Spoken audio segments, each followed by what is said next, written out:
या देवी सर्वभूतेषु शक्तिरूपेण संस्थिता नमस्तस्यै नमस्तस्यै नमस्तस्यै नमो नमः।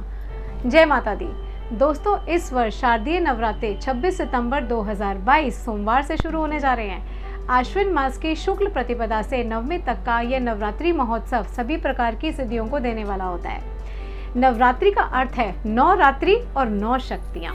यह शुभ समय माँ दुर्गा की उपासना करने के लिए श्रेष्ठ माना जाता है और माँ जगदम्बा की प्रसन्नता हेतु इन 9 दिनों में व्रत अनुष्ठान किया जाता है और घट स्थापन करने के बाद उनकी विशेष पूजा अर्चना की जाती है, जिसको करने से सभी प्रकार के धन धान्य, सुख ऐश्वर्य, आयु, आरोग्य, संतान प्राप्ति और मोक्ष की प्राप्ति होती है। तो दोस्तों, जल्दी से जान लेते हैं इन नवरात्रों में घट स्थापन का सबसे शुभ मुहूर्त कौन सा है।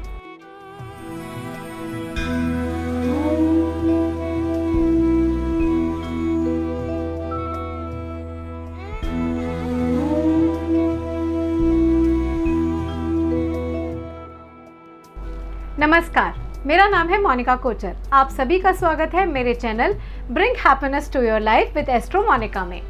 आगे बढ़ने से पहले आप सभी से एक विनम्र निवेदन, यदि आपने मेरे चैनल को अभी तक सब्सक्राइब नहीं किया तो इसे कृपया जरूर सब्सक्राइब कीजिए और बेल आइकन का बटन दबाना ना भूलें।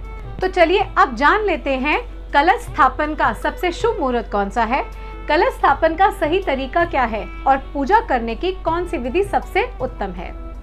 26 सितंबर 2022 सोमवार को सुबह 6:10 से लेकर 7:42 तक अमृत चौगड़ियाँ, उसके बाद 9:12 से लेकर 10:42 तक शुभ चौगड़ियाँ होंगी, जो घट स्थापन के लिए शुभ समय है। लेकिन इस दिन 7:30 से लेकर 9 बजे तक राहु काल भी होगा, इसलिए आपको अपना घट स्थापन सुबह 6:10 से लेकर 7:30 के बीच में कर लेना चाहिए या उसके बाद 9:12 से 10:42 के बीच में करें। किसी भी शुभ कार्य की शुरुआत के लिए राहु काल के समय को अवश्य छोड़ना चाहिए। अब ये जान लेते हैं कि कलश स्थापन का सही तरीका क्या है। हम सभी जानते हैं कि नवरात्रि की शुरुआत घट स्थापन से की जाती है और घट स्थापन तथा अखंड ज्योति प्रचंड शुभ मुहूर्त में करने से ही उसका शुभ फल प्राप्त होता है। इसलिए शुभ मुहूर्त का चयन करके पूजा करने के लिए एक लकड़ी की चौकी लीजिए, उस पर लाल रंग का कपड़ा बिछाएं और उस पर दुर्गा माँ की मूर्ति या फोटो स्थापित करें। फिर एक मिट्टी का पात्र लें, उस पर रोली से स्वस्तिक बनाएं और एक घी का दीपक जलाएं। रेत और मिट्टी को मिक्स करते हुए इस मिट्टी के पात्र में फैला दें और उसके ऊपर जौ के बीज भी डाल दें। फिर एक मिट्टी का मटका या कलश लें, उसमें थोड़ा सा गंगा जल, अक्षत, सुपारी, दूर्वा, चंदन, रौली, हल्दी की गांठ और एक सिक्का डालें। फिर ओम वरुणाय नमः इस मंत्र का जाप करते हुए कलश को जल से पूरा भर दें। फिर आम या अशोक के 5, 7 या 9 पत्ते उस कलश के ऊपर रख दें और उसको ढक्कन से ढक दें। फिर एक नारियल लें और उसको 1.25 मीटर लाल कपड़े में लपेटें और उसे भी कलश के ऊपर रख दें। फिर उस कलश को माथे से लगाते हुए और वरुण देव को प्रणाम करके उस कलश को रेत के ऊपर स्थापित करें। इस प्रकार कलश स्थापन की प्रक्रिया पूर्ण हो जाती है। अब कलश स्थापन करने के बाद माँ भगवती की अखंड ज्योत जगाएं, माँ दुर्गा का आवाहन करें और उनसे प्रार्थना करें कि वो 9 दिनों तक इस कलश और अखंड ज्योति में विराजमान हो। फिर कलश को धूप दीप दिखाएं और फल, फूल और मिठाई अर्पित करें। तो ये था कलश स्थापन और अखंड ज्योत जगाने का सही तरीका।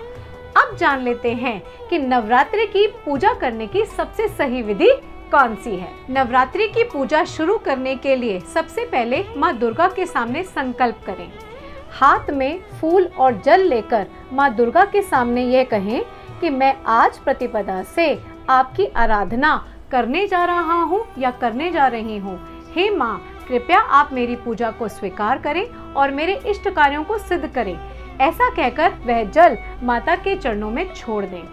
आपके पास जो कुछ भी उपलब्ध सामग्री है उसी से माँ की पूजा और अर्चना करें, लेकिन कोशिश करें कि माँ को श्रृंगार का सामान, चुनरी, लौंग का जोड़ा और नारियल अवश्य अर्पित करें और 9 दिनों तक लगातार विधिवत माता का पाठ, चंडी पाठ, मंत्र जाप और माँ की पूजा सच्चे मन से करते रहें।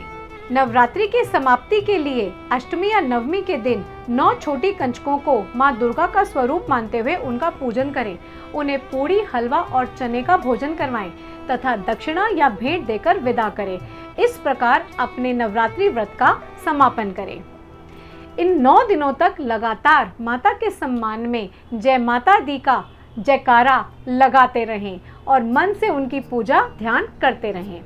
इस प्रकार 9 दिन तक लगातार विधिवत पूजा करने से माँ दुर्गा अवश्य प्रसन्न होती हैं और जीवन से सभी प्रकार की बाधाएं और समस्याएं दूर होती हैं और सब प्रकार के मनोवांछित फलों की प्राप्ति होती है। दोस्तों, आप सभी किस प्रकार पूजा करते हैं? क्या आपकी पूजा इस विधि से कुछ अलग है? मुझे कमेंट सेक्शन में ज़रूर बताएं और माता का सम्मान करते हुए कमेंट सेक्शन में जय माता दी ज़रूर लिखें। मैं माँ जगदम्बा से प्रार्थना करती हूँ कि माँ अपने सभी भक्तों की सभी मनोरथ को जल्दी से जल्दी पूर्ण करें। जय माता दी।